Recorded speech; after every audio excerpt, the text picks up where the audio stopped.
Hi folks, I'm Ian Baker, the product specialist with Camping World. Today we're going to talk a little bit about travel trailers and how to select the perfect one to meet the needs of you and your family. So what we're going to do is go through a couple different options and considerations to help you narrow down that search and find the perfect unit. The first thing you need to decide is what you plan on towing with. Do you keep your current vehicle or buy a new one? In order to help in this decision, you probably want to find out if your current vehicle can tow the trailer you're interested in. To figure this out, there's a couple different factors. The first one is going to be tow capacity. You can generally find this in your owner's manual or visit rv.campingworld.com/tow guide and enter either your VIN number or year, make, model, and trim package to find max tow capacity. The other piece of information you will need is the GVWR of the tow vehicle. That stands for gross vehicle weight rating. That one is much easier to find as it is right here in the door jamb on most of your vehicles. So we figured out what information you need on your tow vehicle. What about your travel trailer?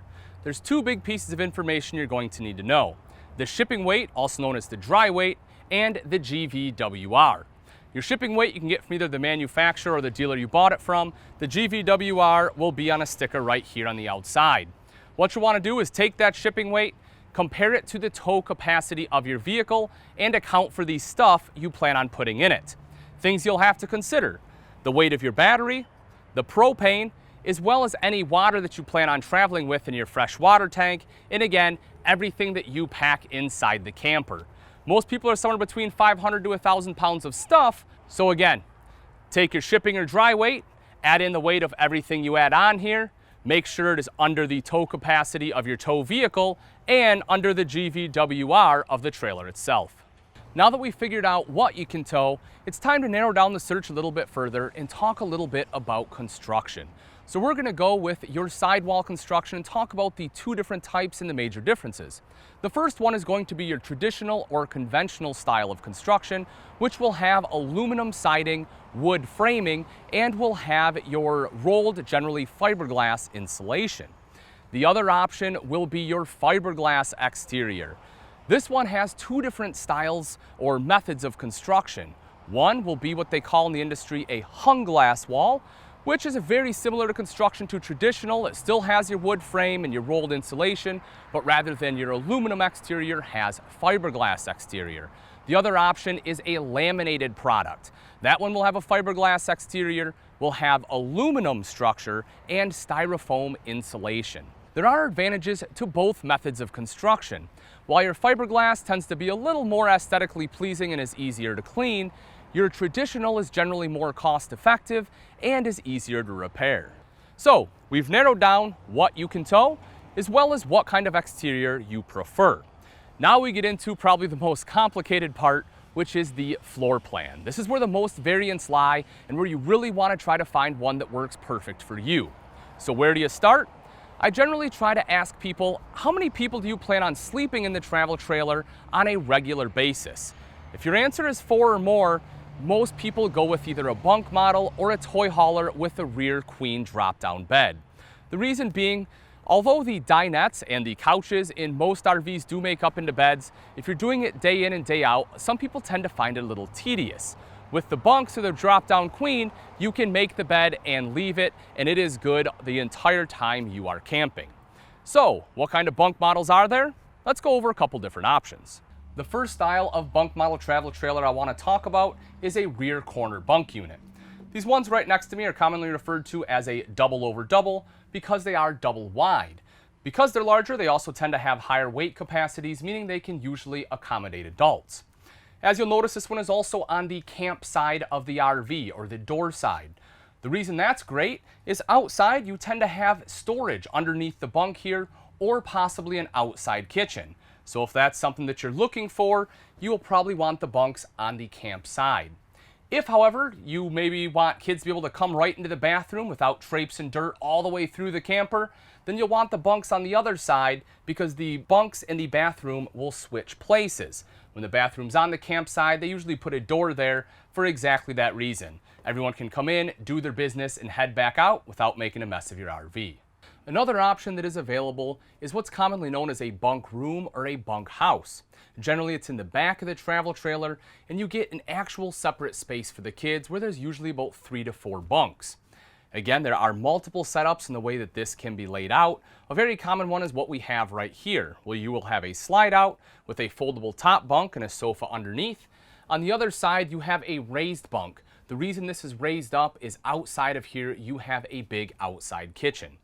Some of these floor plans also have access into the bathroom. So if you want to be able to have the outside kitchen and the bathroom access, you may have to look at a bunk house rather than a rear corner bunk model. Another option that is often overlooked is a toy hauler. A lot of times you have excellent sleeping capacity in a garage. As you'll notice, this one has a much more residential feel, and there's different things you can do to kind of make it feel a little more homey.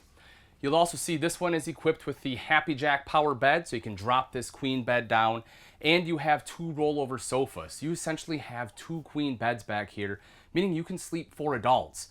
That's generally better than you'll get in a lot of bunk models.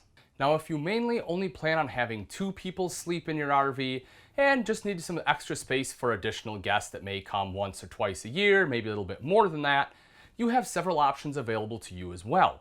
With a travel trailer, we have basically 3 main types for what they call a couples coach. You have a rear bath, a rear kitchen, and a rear living. Let's take a quick look at all those. A rear bath can be a great option, especially if you plan on bringing a lot of clothes. Many rear baths are not only large like this one, giving you plenty of space to maneuver and get changed, but a lot of times they also have great additional storage, giving you a lot of needed wardrobe space. A rear living floor plan tends to put the emphasis on relaxation, comfort, and entertainment space in the back of the RV. You have several different configurations. You may have theater seating directly across from a TV with a big sofa in the back, or you may have something like we're in currently, where you have a couple rockers here in the back of the coach. All of them, however, do try to provide a lot of comfort in the back, again, so you can sit back and relax. Another big benefit oftentimes is you get a large rear picture window. So if you have a beautiful view out the back, these floor plans generally let you enjoy that. If you love to cook and you want to do so in your RV, then a rear kitchen just may be for you. These ones tend to maximize countertop space, giving you a lot of different prep area, and they also usually have a lot of storage as well. You can see this one has plenty of drawers in here and storage all the way across the top. So again, if you want to be that master chef while you're camping, check out a rear kitchen. When you're looking at different floor plans, one of the things you will have to consider are whether or not you want slide outs.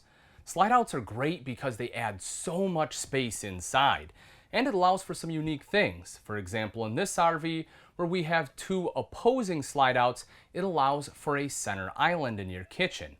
There are some downsides of slides as well, though.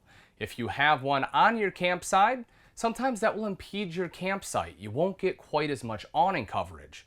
Also, depending on where the slide is located and how it is set up, when you're stopped, you may not have access to your fridge or to your bathroom. So it is something you'll want to consider, and while most people do go with slides, they're not necessarily for everyone. So we've discussed weight, sidewall construction, floor plan of the unit, and whether or not you want slides.